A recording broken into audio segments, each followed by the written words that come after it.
It was absolutely miserable. Most miserable football game I've ever been to. And not we start out because it's freezing cold. I think it was 9 degrees, 8 degrees. Well, I The think when we walked from Plum Street, it was like 5. When we got there 5, when we got yeah. there, like 11? Yeah, and the feels like temperature, so the wind chill, I think, was even in the negatives, maybe -1, -2. So, right off the bat, you're already miserable because it's cold. So then you're walking to the game, and none of the plaza is cleared. It's just ice and snow all around the stadium, all around the concourses. Like, all right, get through that. The good news is the escalator was working. That's, usually about a 70% chance that it's not, but they had that working for us yesterday, and we get to the seats, and to your surprise, the seats were not clear. No, and it's ridiculous. Ice and snow covered on every seat, which, we'll get into it, apparently violated the NFL's league policy on stadium conditions or playing conditions. But everybody, for the first 10 minutes of being at their seat, is just scraping snow and ice off the seat. The national anthem is playing. Everybody's silent. And what do you hear, Nick? Give me the sound. "Rocka, rocka, rocka." Like, for how long? "Rocka, rocka, rocka." Every person in the stadium that is on our side of the stadium, because sun doesn't hit our side of the stadium at all. No, it does not.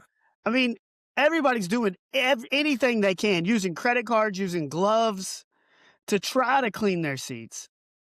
Yep. And Vomit. It was absolutely embarrassing that the Bengals put fans in that position to even have to do I that. mean, I mean, they said that it was seats are easily wiped off, and there's ushers to help you, and both are just absolutely false. There was no ushers at all in our section, nor yeah, any of the other sections that I saw, and it was not easily cleared off because it was a sheet of ice. it wasn't. I mean, and look, dude, I've seen a lot of people talking about this on social because, I mean, it was just an utter failure. But we care more about the team than they care about their fans. But we've known Like, that. I mean, but it's that's just nothing it new. brings it into like it just makes it real. It's just another I mean, piece of the puzzle, just another example. But yeah, no, you're right. with their full statement, it's all just a lie. Yes. Like, no, you did not do any of this stuff. Seat aisles were prioritized and are in good shape. Slush. It They were wasn't it was they were still slush, but yeah. slushy and full of snow. They didn't do anything. Right. And seats are really wiped off, like you said, and ushers are there. That was their official statement. And there was no ushers. I don't I mean, the getting on the escalator, there's an usher there saying, "Hey, we didn't do anything. Don't slip. We be careful. Don't slip." Like, there was at least a usher before you got on the escalator. Yeah. But yeah, you're right. The whole walk in, nothing was cleared. Seats just, I mean, they were still icy at the end of the game because there was no sun on that side of the field. It never got warm enough for even them to think about melting. Yeah. No. I don't know. Just an absolute and utter failure. Like, I get an email from the Bengals today asking me about my experience. I'm going to be responding to that. As you should. I'm going to be responding to that. I think a lot of other fans will be too. I mean, it's just like I get tired of it because, and I defend them over and over and over again. It's a poverty franchise, and it's the ownership. Like, it wasn't like the snow and this ice stopped at 10 o'clock in the No. morning or No. 11 o'clock in the morning. No. It It was lovely. stopped by 10 o'clock the previous night. Correct. So get your crew there at 5 o'clock in the morning, work on the stadium, clear the aisleways, make sure that somebody had to fall. And then you're going to I get would think sued. so. You know, you have these guidelines by the NFL.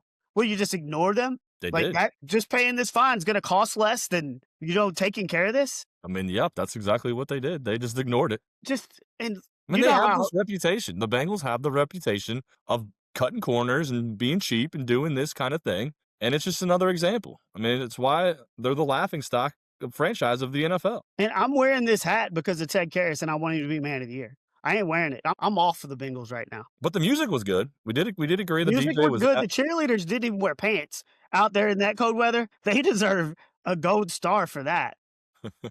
The three good things yesterday were the cheerleaders, the music, Ted Karras's videos on the video board yeah, promoting him as man of the year. yeah.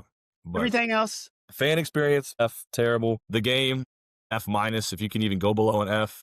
Absolutely abysmal performance by the Bengals. Abysmal performance by Joe Burrow. I mean, it was just all around. Like, we froze our butts off, scraped our seats, and we didn't even get to sing the touchdown song because we put up 0 points. no, and you're going straight down the field on the first drive.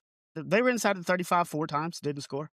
fewest offensive plays ran by Bengals opponents in franchise history. The Ravens ran 40 plays yesterday, which is the third least plays ran by a Bengals opponent. In the first two, the Oilers ran 35 and got beat 30-7 in 1972. The Browns ran 38 in 2004 and lost 30-0.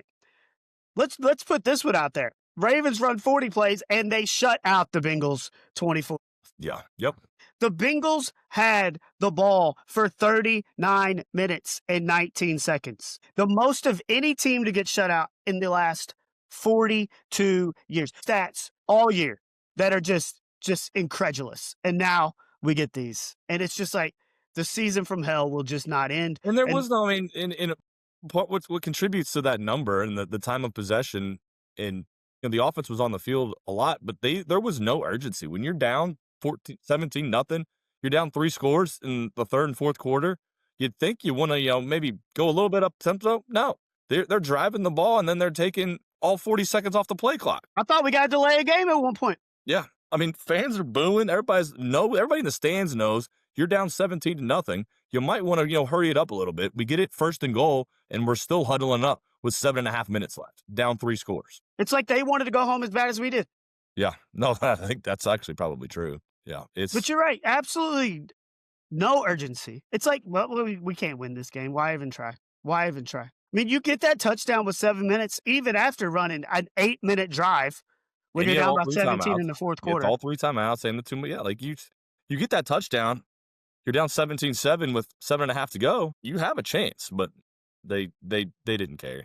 They quit. Like you said, they wanted to get back to that locker room and warm up more than they wanted to win the game. Look, Joe's been great and, rushed back from his injury to get back way sooner than people thought he could. Do you think it was just the bitter cold that, because he was missing throws that we haven't seen him miss? He had Burrow looked like not Joe Burrow. I don't know. And I don't know if it's mental. Like last week, a lot was made of him saying how much he's not having fun playing football and he's got a lot going on. And, so it just might be a whole mental thing going on with him. I don't know what you do now. Like we're out of playoff contention. I mean, let's be real.